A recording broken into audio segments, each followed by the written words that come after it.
Welcome back to the Young Legacy Builders Podcast. I am John Caleb Ewing, And I am John Caleb Ewing II. And I'm Dee Dee Ewing. and this is the Young Legacy Builders, where our motto is it is easier to build strong children than to repair broken men. That is a quote from Frederick Douglass. Now, today's podcast is pretty serious. We're doing a family podcast today because I think it's important for the moms and dads out there to sit down with your kids and explain to them what predators are. I want to start off this podcast asking my son, do you think dad is pretty hard? Do I let you watch a lot of television? No. No? Am I very particular in what I like you to watch? Yes. Yes? Yes, sir. So what's one of the shows that I allow you to watch every morning before school? Oh, the Cosby Show. The Cosby Show. Why do you think I like you to watch the Cosby Show? Because it's like a family movie and it's funny. Yeah, it's a family show. Family show. And I think we find it hard a lot of times to find family shows. Wouldn't you say, babe? Yes, absolutely. It's changed a lot since the Cosby Show first aired. It's changed a lot since we were children. Yeah, it changed a lot. You know, I can remember now what you watch, what your kids watch, does have a huge impact on how they think and how they act, and it pretty much is a trainer, is what the television is. And just to go back to a little story I told my son, I used to watch a show called The Fall Guy. You remember that, son? Yes. Now, some of you guys that's my age, you remember a guy called The Fall Guy. He was a stunt man. And he would, on the opening sessions of the show, you would see him performing all different types of stunts. And when I was a kid, I used to watch the show all the time. Now, my parents, one day, I guess they had some business to take care of. We had a babysitter, which was my mom's friend. I believe she was Jamaican. Only time I remember really having a babysitter outside my brothers and sisters. And then, so we were all at the house, and the babysitter was laying on the couch. I think she was taking a nap. And she told us that we couldn't go as far as the porch. So I was on the porch with a couple of my friends, and we were playing. I came back into the house, and I went to go get something. And I went and got it, and I just had this great idea that I can be the fall guy. And I ran from the kitchen through the living room, and I bust through the front door glass window. I bust through and I rolled like the fall guy. I jumped up and I said, I did it. I had no cuts on me. I thought I was the man, but I did get it when my parents got home. But that shows you that television has a very huge impact on what kids think and how kids act and how they respond. So even some of the shows today, the shows have gotten a lot worse. Everything is sexualized, and everything you see. Even the Disney shows that we don't allow our son to watch not because they're very sexual, but they tend to have the kids on there, they're kind of teens or preteens on there. They're very disrespectful. How they talk, how they respond is very smart mouth and sarcastic. And we don't want our son to watch things like that. And I remember when he was growing up, one of the other shows we let him watch was it Doug?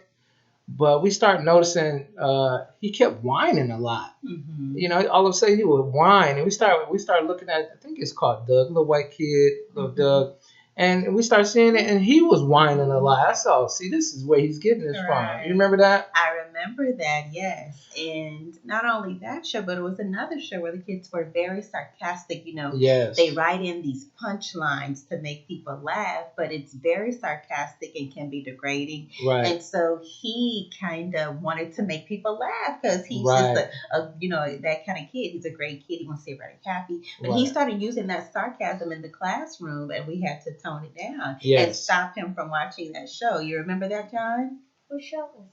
I can't remember the show, but I remember meeting with one of your teachers, and she noticed a change in your behavior towards the kids, right?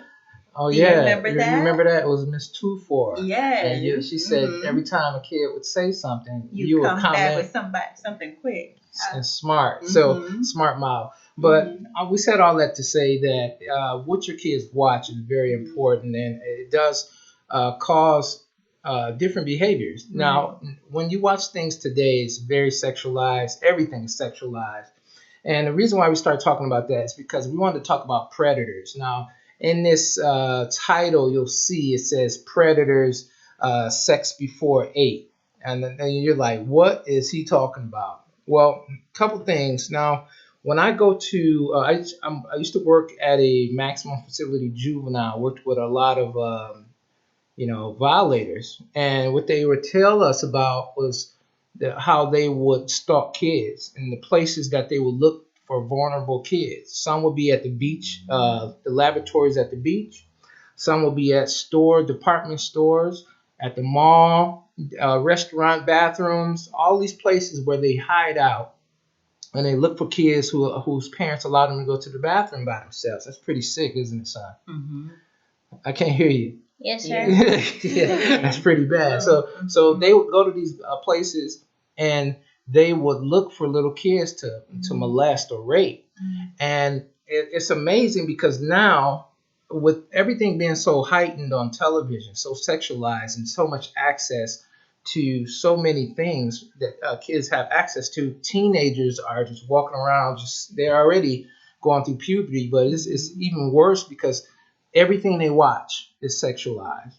And often when I'm at restaurants or we're anywhere, we don't allow our son to go to the bathroom by himself unless I know it's no one in there. Like if it's a single type of stall or things of that nature. But as soon as I see someone getting up to go to the bathroom after I allowed him to go, I go right in there. You ever wonder why Daddy never let you go to the bathroom by yourself?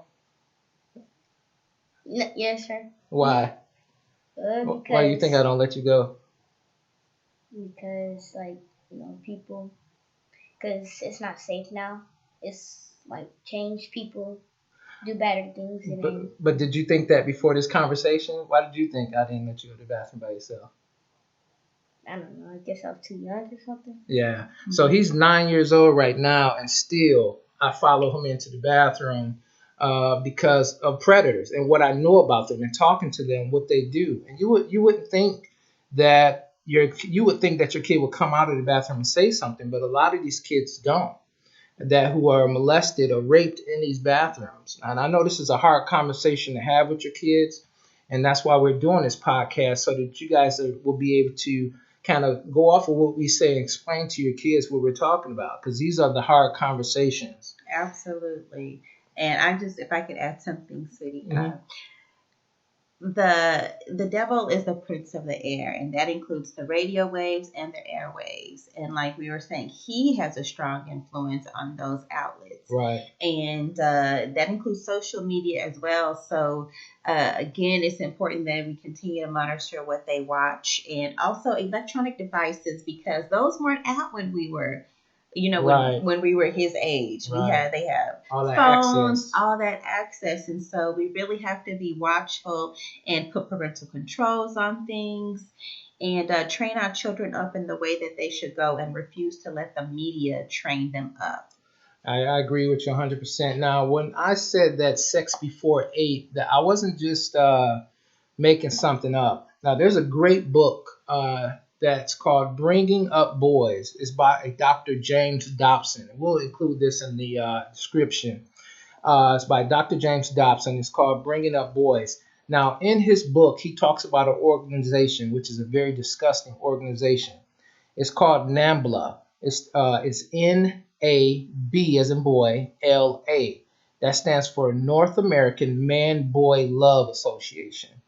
And their motto is sex before 8 or it's too late. Now, isn't that disgusting? So what they're doing is they're trying to promote, and they're trying to actually go to different areas, different states, and try to lower the age of consent for them to be able to rape or molest your kids. Now, they want to do this legally by lowering the age of consent. And this has already happened. And as you read through this chapter, in many different countries, the age, some of them are all the way down to the age of 12, the age of consent, because of this group that's going around trying to lower the age of consent. That way, you won't have any rights to stop your child from being victimized. Now, isn't that disgusting? That is disgusting. Their motto by itself is disgusting. Sex before 8 or it's too late. And you can look them up. I looked them up on their website, and before while I was reading this book, and I was just disgusted. But this shows you the predators that are after your kids. And so it starts, I believe, one, watching your kid, allowing your kids to have so much access to the different movies, the different shows that just continues to sexualize everything. They try to make sex about, they try to make that the main theme in television and shows and movies. And you have to monitor these things. We do. They've changed so many of the guidelines of what's allowed. Now PG-13 really isn't PG-13. Exactly, it's not. It's not. So you're talking about controls. Like my dad doesn't let me watch YouTube. Right. I don't let you watch YouTube. Now I know a lot of parents allow their kids to watch YouTube and things of that nature. The reason why I don't allow, you know why I don't allow you to watch YouTube? Because it has bad things on there? It does. Now, say you're watching a show on YouTube, that's perfectly fine. But then there are pop-ups, and there are other videos that come behind it that may not be good. And so I don't want you to have access or to even see any of these things because I don't want you to even think about them. You know, a lot of times when commercials come on, I may say, close your eyes and cover your ears because I don't want you to hear or see because even in the commercials, everything is, I use innuendos and commercials and innuendos and movies.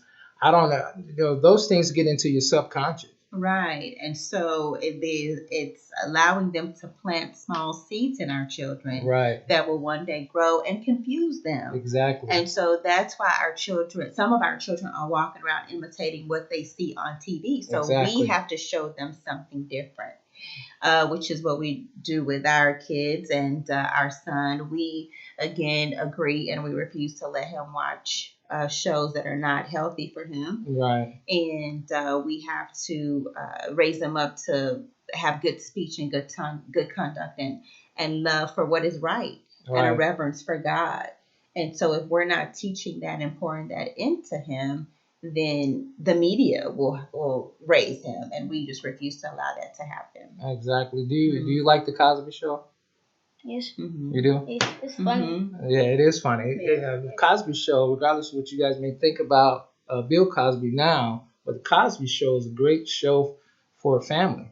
You know, it deals with the everyday struggles of family, the complexities, all its types of issues in family, and it shows them how to manage them in a healthy way. You know, we know that you may not see the average family built like that, but I think it's a good example of how you should handle problems, issues, how Heathcliff constantly talks to his kids. He's always involved in whatever is going on in their life, whether it's boys, it's girls, it's college, school, bullies, you know, all those things he gets involved in.